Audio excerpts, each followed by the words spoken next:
கடலூர் பகுதியில் தொடர்ந்து பெய்து வரும் கனமழை காரணமாக முக்கிய சாலைகள் தண்ணீரில் மூழ்கியுள்ளது. வில்வநகர், ராம்நகர், ஆனந்த் நகர் உள்ளிட்ட பல பகுதிகளை வெள்ள நீர் சூழ்ந்துள்ளது. இதனால் அங்குள்ளவர்களை படகுகள் மூலம் மீட்கும் பணிகள் தொடர்ந்து நடைபெற்று வருகின்றன. இது குறித்த கூடுதல் தகவல்களை தருகிறார் எமது கடலூர் செய்தியாளர் தேவநாதன்.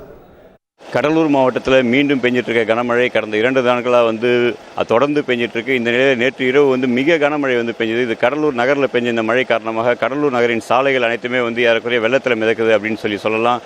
கடலூர் கடற்கரை சாலை மற்றும் கடலூர் புதுப்பாளையம் சாலை, கடலூர் நகரில் இருக்க பாரதி சாலை உள்ளிட்ட அனைத்து சாலைகளுமே தற்போது அதிக அளவில் வெள்ள நீர் போயிட்டுருக்கு. இந்த நிலையில் மேலும் பார்த்திங்கன்னா தாழ்வான குடியிருப்பு பகுதிகளிலும் தற்போது தண்ணீர் சூழ்ந்திருக்கு. கடலூர் ஆனந்த நகரில் அதிக அளவில் தண்ணீர் சூழ்ந்தது. அந்த பகுதியில் இருந்த மக்கள் படகுகள் மூலம் தீயணைப்புத் துறையினர் மீட்டனர்.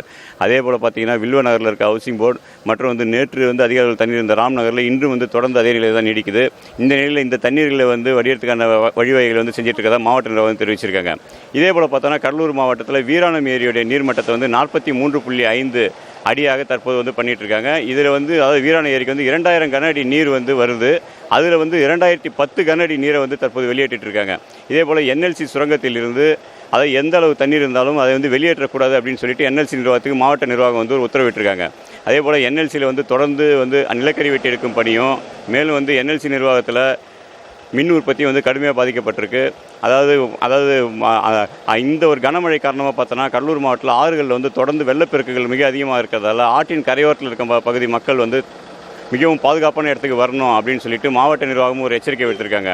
இந்த கனமழை இன்று 2வது நாளாக மீண்டும் கடலூர் மாவட்ட மக்களுடைய இயல்பு வாழ்க்கையை மிகவும் பாதிச்சிருக்கு அப்படின்னு சொல்லலாம்.